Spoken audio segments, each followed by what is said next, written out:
Assalamualaikum warahmatullahi wabarakatuh. Perkenalkan, nama saya Siti Salma Aurelia dengan NIM 2288240002. Video ini dibuat untuk memenuhi tugas mata kuliah Sejarah Indonesia Masa Kolonial yang diampu oleh Bapak Anggi Fariski Prasadana. Baik, kita lanjut ke videonya. Untuk memulai, mari kita kenali dulu identitas artikel ini. Ini penting loh karena akan menunjukkan kredibilitas sumber yang kita gunakan.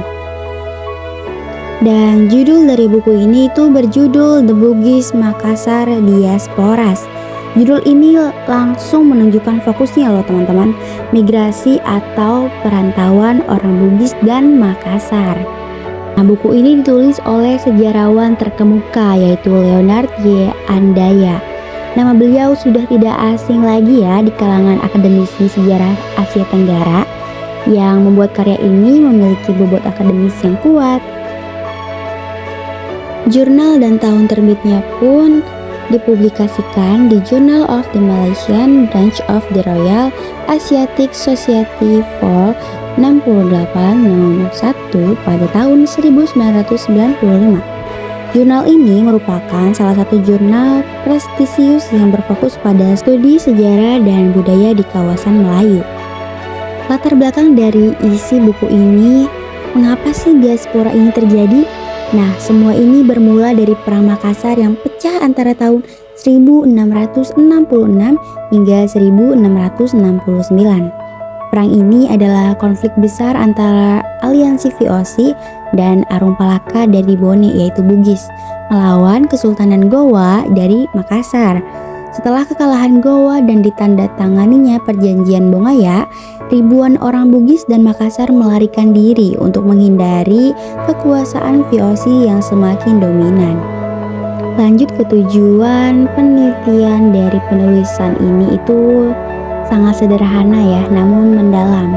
Nah, yaitu ingin mencari tahu mengapa diaspora Bugis berhasil membangun kekuasaan dan identitas yang kuat di wilayah perantauan. Sementara diaspora Makassar justru gagal dan seringkali terpinggirkan. Untuk menjawab pertanyaan ini, Andaya tidak main-main. Ia menggunakan metode sejarah yang ketat dengan menganalisis berbagai sumber. Bukan hanya catatan-catatan VOC yang bias, tapi juga sumber lokal seperti naskah, taufat, dan arsip-arsip kerajaan. Pendekatan ini memastikan kita mendapatkan gambaran yang lebih seimbang dari kedua sisi.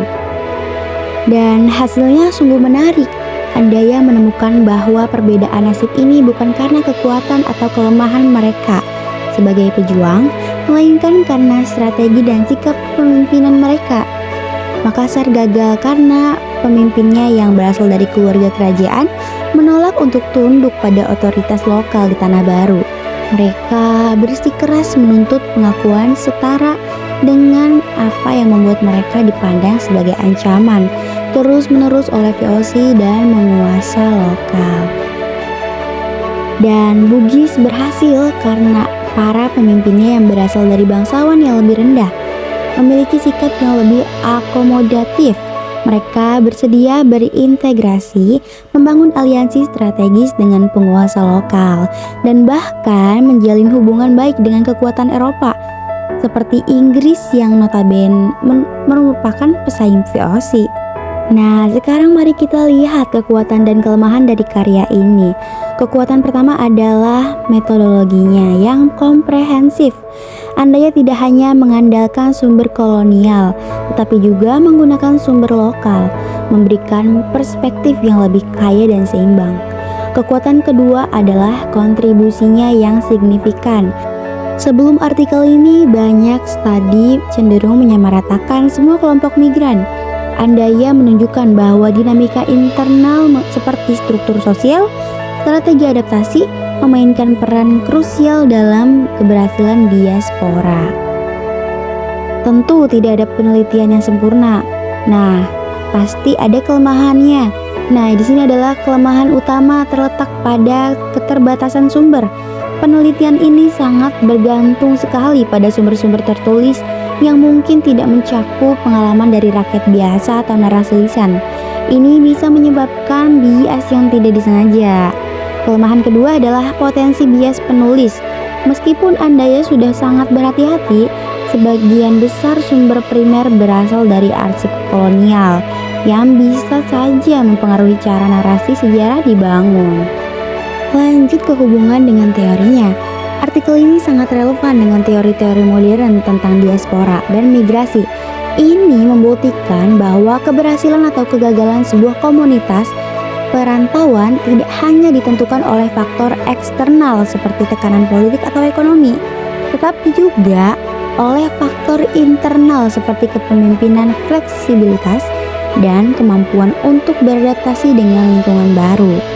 Manfaat untuk bidang studinya itu adalah untuk para mahasiswa dan peneliti. Artikel ini adalah harta karun teman-teman.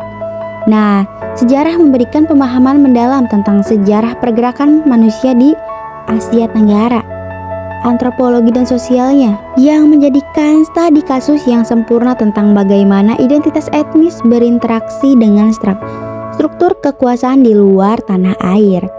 Lanjut ke ilmu politik yang menjelaskan bagaimana aliansi dan strategi politik dapat membentuk nasib sebuah kelompok dalam konteks konflik dan migrasi. Jadi teman-teman, apakah artikel ini layak dijadikan referensi? Jawabannya adalah ya, sangat layak. Pertama, karena analisisnya yang mendalam dan terperinci, membedah detail yang sering diabaikan. Kedua, adalah relevansinya yang sangat luas, tidak hanya untuk sejarawan, tetapi juga untuk para peneliti di berbagai bidang studi. Nah, dengan demikian, karya Leonard T. Andaya ini adalah sebuah bacaan wajib bagi siapapun yang ingin memahami kompleksitas sejarah dan dinamika sosial di kawasan Asia Tenggara. Terima kasih sudah menyaksikan, mendengarkan, dan sudah menyimak. Sampai jumpa di video berikutnya. Sampai jumpa. Wassalamualaikum warahmatullahi wabarakatuh.